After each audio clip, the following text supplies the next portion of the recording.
하나님의 말씀은 이사야서 14장 1절에서 23절까지 말씀입니다. 자, 오늘 본문을 통해서 역전의 하나님 이런 제목으로 말씀의 은혜를 같이 나누겠습니다. 여러분, 인생에서 이 역전이라는 짜릿한 이 드라마가 없다면 세상은 참 답답하고 또 지루할 겁니다.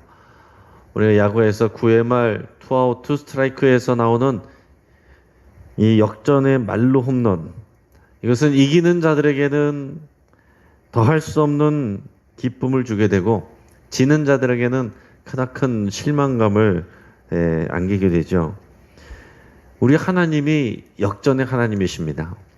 제가 우리 하나님을 좋아하고 묘사하는 말 중에 하나가 이 역전의 하나님. 하나님께서는 얼마든지 모든 인생을, 이 세상을 주의 뜻 안에서 역전시킬 수 있는 분이십니다. 얼마든지 승자였던 자가 패자가 되게 하실 수도 있고 패자였던 자가 승자가 되게 하실 수도 있습니다. 군림하던 자가 낮은 곳으로 떨어지게 하실 수도 있고 아무런 소망도 없어 보이던 자가 다시 영광을 회복하기도 합니다. 이것이 점진적으로 이루어지는 그런 역사도 하지만 어느 날 갑자기 이루어지게 하시는 역사도 많이 있습니다.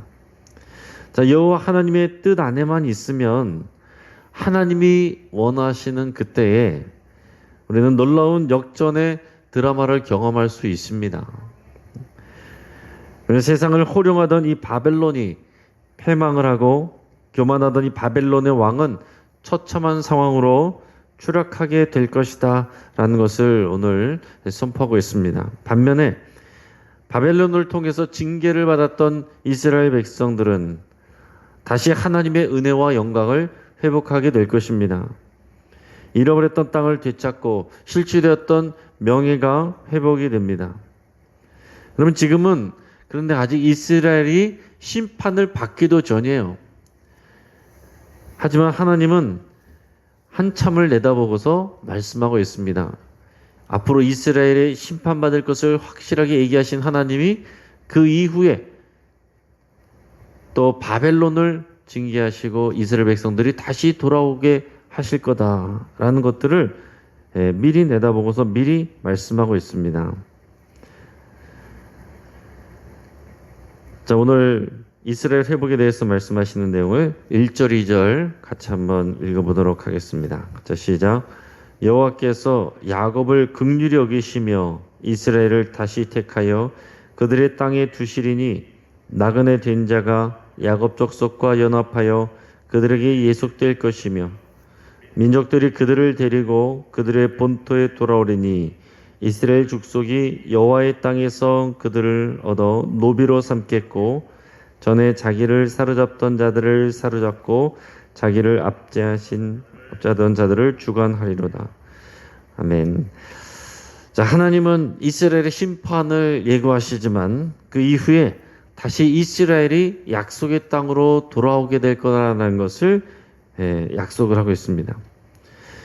자, 그런데 이것은 전적으로 하나님의 긍휼 때문이다라는 것을 말씀하고 있어요. 구약 성경에서 긍휼이라는 말은 히브리어로 라하밈이란 말입니다. 근데 이 단어는 자궁을 뜻하는 라함에서 파생된 말이에요.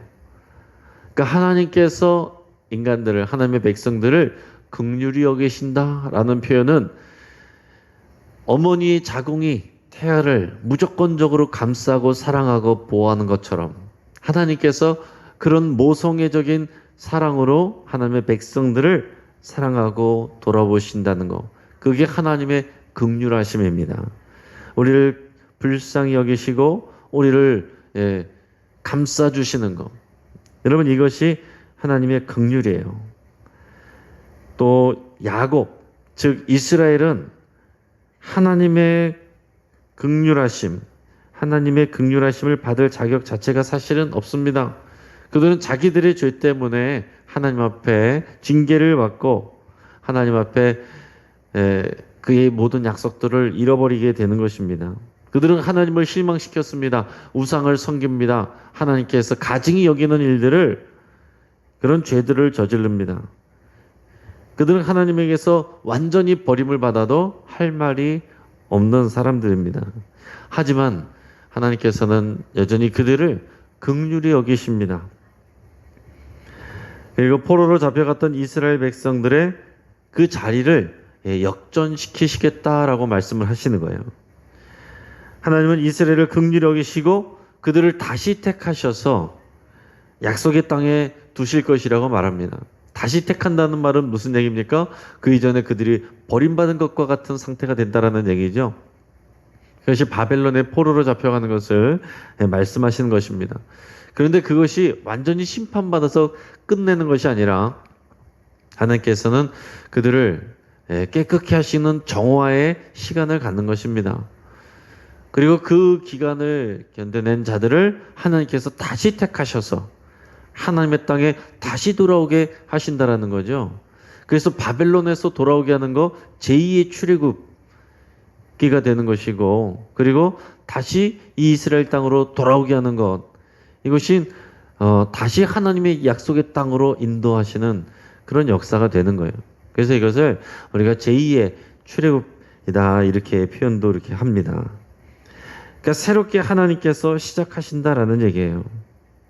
그것은 다 하나님의 긍휼하심 때문에, 이스라엘 백성들이 뭔가 대단한 것을 이뤘기 때문이가 아니고 그들의 수준이 갑자기 확 높아졌다라는 것이 아니라 하나님의 긍휼하심 때문에.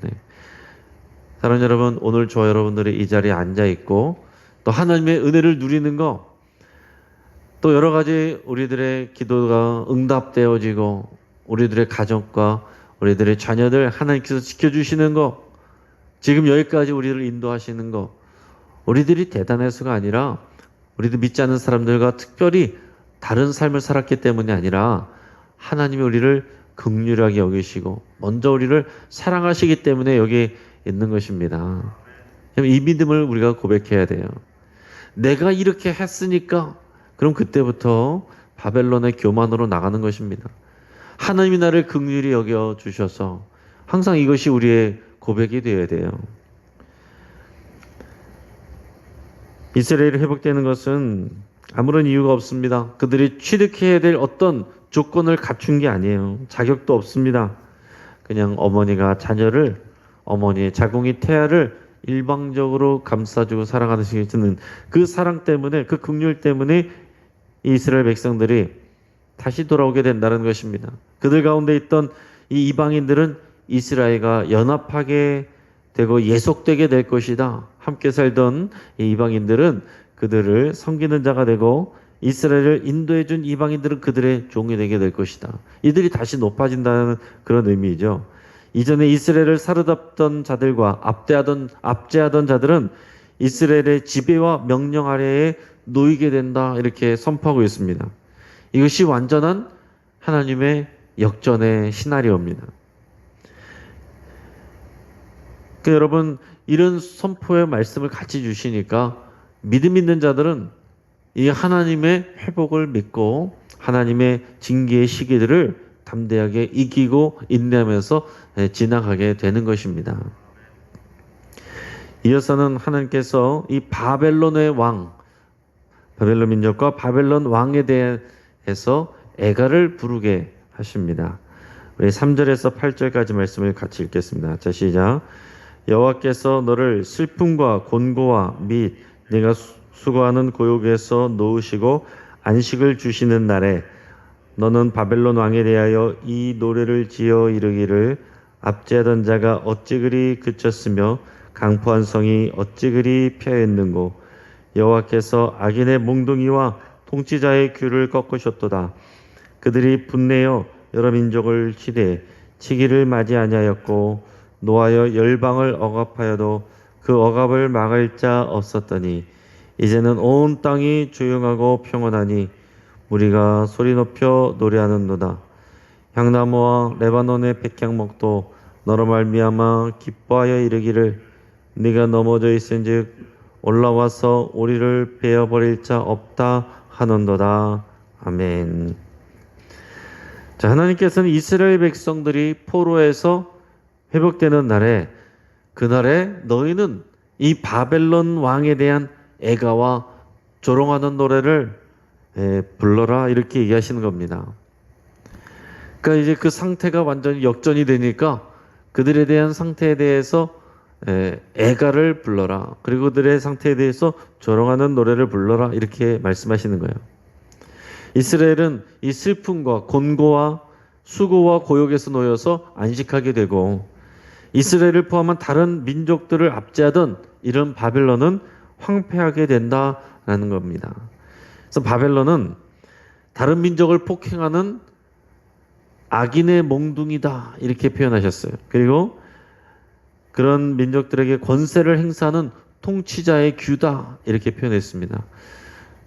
규라는 것은 이 통치자가 들고 있는 그 위험을 나타내는 지팡이를 얘기하는 것입니다.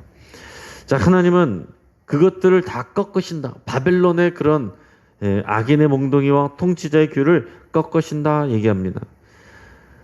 그래서 온 세상이 이제는 평안하고 조용하게 되게 되고 그것으로 인해서 많은 사람들이 즐거이 노래를 부를 것이다. 이것을 또 심지어 뭐라고 표현하시냐면은 향나무와 백향목도 기뻐할 것이다 이랬습니다. 왜 기뻐하느냐? 그동안 바벨론이 이 자연도 함부로 이렇게 남획하고 또 나무들도 다 잘라다가 가져다 쓰고 그랬는데 이제는 바벨론이 멸망하게 되면은 향나무와 백향목도 자신들을 이제 함부로 벌목할 자가 없어지기 때문에 기뻐할 거다라는 얘기를 하시는 거예요. 자, 이어서 우리 9절에서 11절 말씀 우리 같이 읽겠습니다. 자, 시작. 아래의 스올이 너로 말미암아 소동하여 네가 오는 것을 영접하되 그것이 세상의 모든 영웅을 너로 말미암아 움직이게 하며 열방의 모든 왕을 그들의 왕자에서 일어서게 하므로 그들은 다 네게 말하여 이르기를 너도 우리같이 연약하게 되었느냐 너도 우리같이 되었느냐 하리로다. 네 영화가 스올에 떨어졌으며 네 비파 소리까지로다. 구더기가 네 아래에 깔리며 지렁이가 너를 덮었도다. 아멘. 자, 그 당시 고대근동 사람들이 생각할 때에 죽은 사람은 땅 밑에 있는 지하세계 스올이라는 곳으로 간다 이렇게 생각했습니다. 그래서 스올은 죽은 자들이 가는 지하세계인데 우리가 흔히 생각하는 지옥과는 조금 다릅니다. 그곳에서는 지상에서의 신분과 지위가 그대로 유지가 됩니다. 그런데 이제 바벨론 왕이 죽어서 이제 스올에 가게 된다는 것을 표현하시면서 그때 이 스올에서 이 지하 세계에서 일어날 소동에 대해서 하나님께서 이렇게 묘사하며 말씀하시는 거예요. 온 세상을 호령하던 이런 폭군이 스올이 도착하니까 스올이 소동이 나면서 그 이전에 이미 죽어서 와 있던 여러 나라의 왕들과 영웅들을 깨워서 이 바벨론 왕을 맞이하게 됩니다. 자, 그런데 환영하면서 맞이하는 것이 아니라 이 먼저 와 있던 왕들, 이 바벨론 왕에게 패하고 죽임을 당했던 그런 왕들과 영웅들이 이 바벨론 왕을 맞이하면서 이 스올에 오는 그를 보면서 너도 우리같이 연약하게 되었느냐라고 조롱한다는 거예요. 세상에서는 그렇게 하늘 높은 줄 모르고 모든 이 나라 민족들을 다 괴롭히고 힘들게 하던 너도 결국에는 우리와 같이 이렇게 연약하게 됐느냐? 너도 별거 없구만. 이 얘기를 한다는 거예요. 그러면서 놀린다는 거예요. 조롱한다는 것입니다. 이 스올에서 바벨론 왕을 기다리는 것은 화려한 왕궁이 아닙니다. 앞에서 11절 보면은 구더기가 네 아래에 깔림이며 지렁이가 너를 덮었도다. 그러니까 바벨론 왕이 가서 있게 되는 것은 어떤 것이냐면은 구더기가 요가 되고 지렁이가 이불이 된다라는 거예요. 그러니까 구더기와 지렁이가 드글드글하는 그런 것에 굴러 있게 된다라는 것입니다. 그것이 이제 스올의 모습이에요. 스올의 안에서도 가장 낮고 비참한 곳에 떨어진다라는 얘기입니다. 이어서 우리 12절에서 15절까지 말씀도 우리 같이 읽겠습니다. 시작. 너 아침의 아들 계명성이여 어찌 그리 하늘에서 떨어졌으며 너 열국을 엎은 자여 어찌 그리 땅에 지켰는고. 내가 네 마음에 이르기를 내가 하늘에 올라 하나님의 뭇별 위에 내 자리를 높이리라. 내가 북극 지폐의 산 위에 앉으리라. 가장 높은 구름에 올라가 지극히 높은 이와 같아지리라 하는도다. 그러나 이제 네가 스올 곧 구덩이 맨 밑에 떨어짐을 당하리로다. 아멘. 자, 여기서 하나님은 교만한 이 바벨론 왕의 역전된 몰락을 이제 말씀하시는데, 바벨론 왕이 얼마나 교만한 사람이었는지를 이렇게 말씀하고 있습니다. 바벨론 왕을 뭐라고 말하냐면 아침의 아들 너 계명성이요, 너 아침의 아들 계명성이요, 이렇게 말하고 있어요. 이 표현은 이 가나안에 잘 알려진 그런 신화의 그런 표상입니다. 이 계명성이라는 것은 쉽게 말하면 새벽별이라고 불리우는 금성을 얘기하는 거예요. 금성. 여러분들 아침이나 이럴 때, 새벽이나 이럴 때도 보면은 해가 뜨기도 전에도 이렇게 반짝반짝 빛나는 그런 별이 금성이죠. 그래서 태양보다도 먼저 이 하늘을 비춘다고 해서 또 아침의 아들이라고도 이렇게 불립니다. 그래서 아침의 아들 계명성이요, 이렇게 불리는 그것이 바로 바벨론 왕이었어요. 그러니까 자기 스스로를 그렇게 부르는 것입니다. 그런데 그 하늘의 별처럼 빛나는 별처럼 계명성처럼 빛나던 그런 신화 속에 나오는 그런 표상을 갖고 있던 이 바벨론 왕이 스오레로 땅으로 떨어진다라는 얘기입니다. 그렇게 된 이유는 바벨론 왕의 교만 때문입니다. 그가 마음에 이르기를 뭐라고 얘기하냐면 내가 하늘에 올라 하나님의 뭇별 위에 내 자리를 높이리라. 내가 북극 지폐의 산 위에 앉으리라. 이런 얘기를 했습니다. 또 14절에서는 가장 높은 구름에 올라가 지극히 높은 이와 같아지리라. 가장 높은 곳으로 올라가서 내가 가장 이 신들과 같아지리라. 그런 얘기를 하는 것입니다. 하나님의 뭇별 위에 하나님이 만드신 그 별들보다 내가 더 높은 곳에 가서 앉아 있을 거다, 이렇게 표현하고, 북극 지폐 산 위에 앉으리라, 이런 표현은 무슨 얘기냐면 그 당시 가나안 신화에 의하면 북쪽 끝에 있는 산에 자포원이라고 하는 그 산에 가면은 신들이 있는데 그 중에서 최고의 신이 엘이라는 신이고, 그 신이 주재하는 회의, 거기에 여러 신들이 있다라고 이제 가나안 사람들이 생각을 했어요.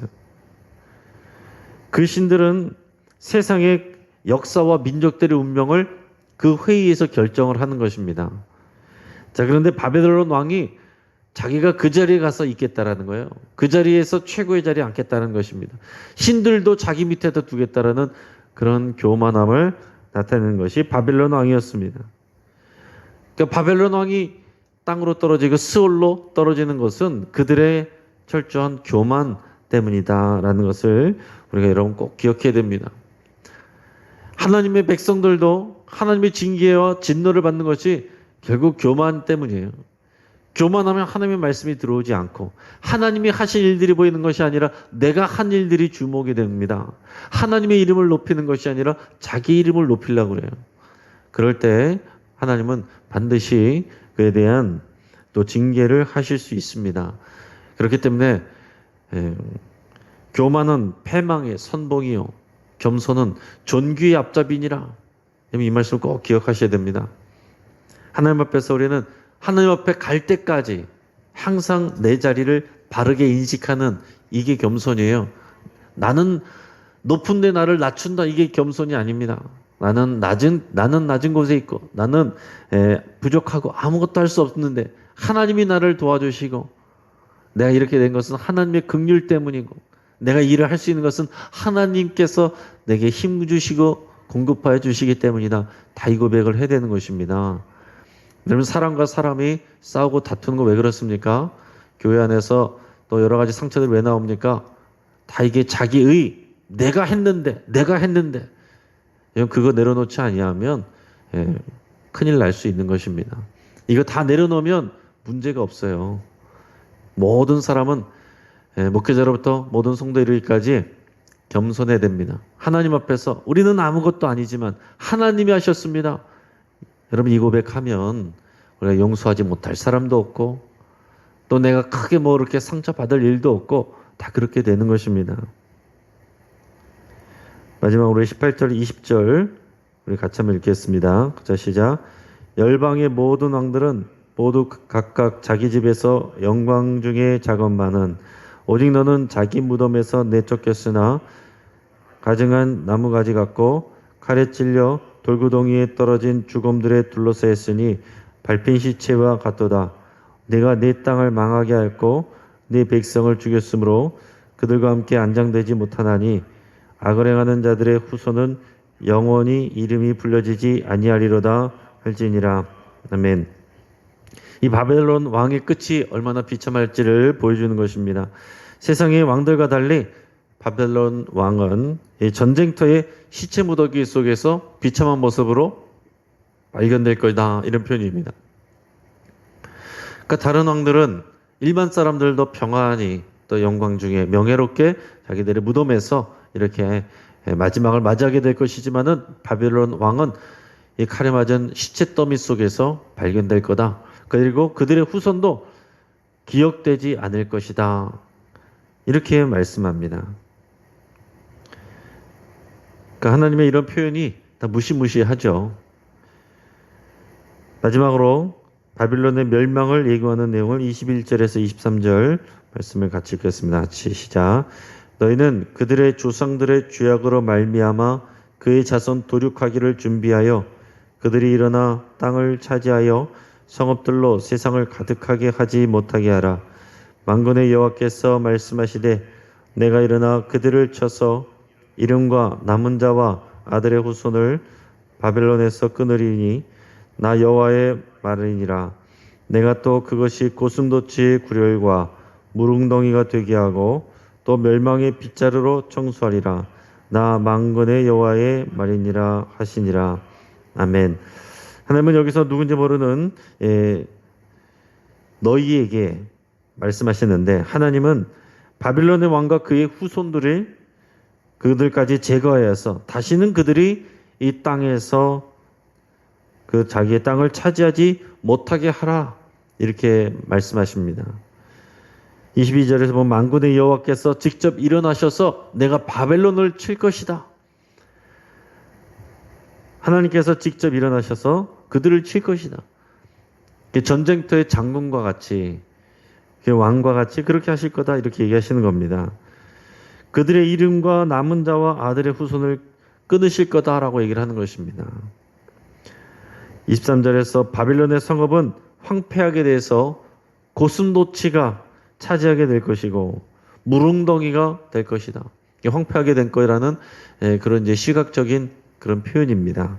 하나님은 바벨론을 이런 표현들은 하나님께서 참 이렇게 비유로 표현들을 잘 하시는데 멸망의 빗자루로 그들을 청소할 거다. 이 멸망의 빗자루로 그들을 쓸어버릴 거다. 이렇게 표현하셔요. 그러면서 이는 만군의 여호와의 말이니라. 만군의 여호와. 그러니까 만군의 여호와라고 표현한 것은 이 전쟁의 용사와 같은 하나님으로 표현하는 것입니다. 그러니까 온 세상, 특히 이런 바빌론 같은 이런 제국들, 이 역사 속에 나타났던 수많은 제국들, 그들의 모든 자랑하는 군사력들, 권력들, 이런 것들을 비교했을 때 그것들보다 더 크고 강하신 능력으로 그들을 떨어뜨리고 그들을 쓸어버릴 수 있는 그런 군사력의 하나님, 그것을 만군의 하나님이라는 그런 표현 가운데 있습니다. 그래서 만군의 하나님이다라는 것은 항상 이런 하나님 밑에서 땅에 떨어질 대적자들을 생각하면서 말씀하시는 거예요.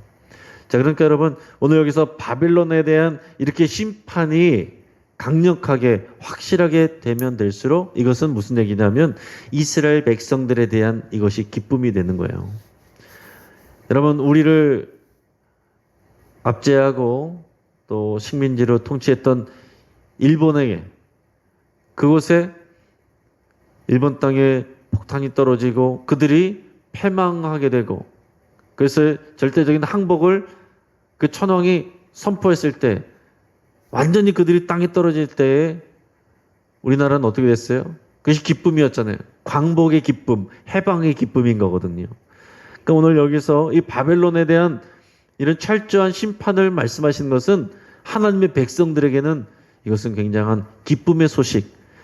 그래서 하나님의 백성들 포로로 끌려갔던 그 자들은 하나님께서 다시 선택하셔서 높이시고 가장 높다고 생각하던 이 바벨론은 땅으로 전쟁의 터에 슈쳇구돔이 더 밑으로 내서 스울에서도 가장 낮은 곳으로 떨어지게 하시는 이런 역전이 이루어질 것이다.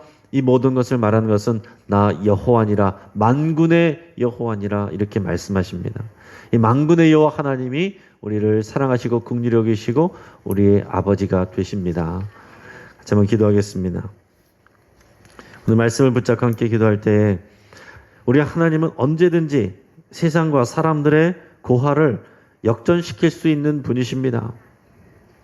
그렇기 때문에 우리가 지금 높은 자리에 있다면 하나님께 감사드리시고 낮은 자리에 있다면 역전시켜 주시고 우리의 머리를 드시고 우리를 높여주실 그 하나님을 기대할 수 있기를 바랍니다. 우리를 사랑하시고 긍휼히 여기시는 하나님, 만군의 여호와 하나님, 가장 높은 하나님이시기 때문에 이 땅에서는 우리가 가장 낮은 곳에 있을지라도 나는 주님과 함께 높은 곳에 있다는 것을 여러분 기억하시면 됩니다. 우리 사람은 돈과 힘과 명예가 생기면 교만해지기가 쉽습니다. 하지만 교만해지면 패망합니다. 하나님은 교만한 자의 모든 것을 쓸어버리실 수 있는 그런 분이십니다. 오늘 믿음을 가지고 함께 기도할 때에 우리가 가진 모든 것, 내가 가진 모든 것은 하나님의 것입니다. 하나님께서 나에게 맡겨주신 것입니다. 감사합니다. 여러분 그렇게 고백하며 기도할 수 있기를 바랍니다. 그래서 나의 교만과 내가 의지하는 하나님이 아닌 모든 것들 이 시간 십자가 앞에 다 내려놓는다고 여러분 그렇게 기도할 수 있기를 바랍니다. 그것이 우리가 복받고 우리 자녀와 또 후손들이 잘 되는 그런 길이에요. 하나님은 우리를 향한 어머니 자궁과 같은 긍휼의 마음을 갖고 계신다 그랬어요.